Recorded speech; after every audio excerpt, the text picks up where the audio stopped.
choices that human beings make each day will eventually define who we are. Our brains undergo serious alterations as time goes on. These changes are especially noticeable when it comes to analyzing those who decide to kill.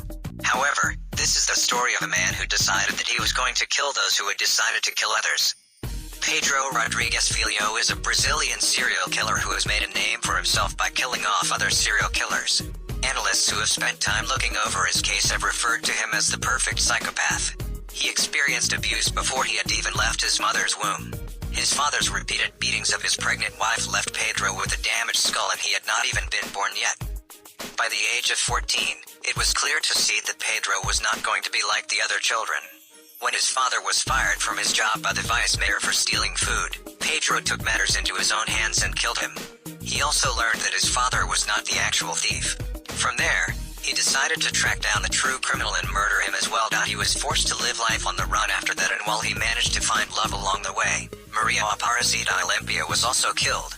All of these events occurred before he had even turned 18. By the time his 18th birthday arrived, Pedro had already murdered 10 people. He spent his teenage years seeking vengeance against the gang members who took his love away from him. When Pedro's father brutally murdered his mother with a machete, Pedro responded by visiting his father in prison and stabbing him to death. He even removed his father's heart and began to chew on it. He followed this up by killing a rapist that he was being transported to prison with. 47 other inmates died at his hands while he was in a Brazilian prison. The local laws only allowed for Pedro to be kept in prison for 30 years, and he was released in 2007, despite being responsible for untold amounts of bloodshed.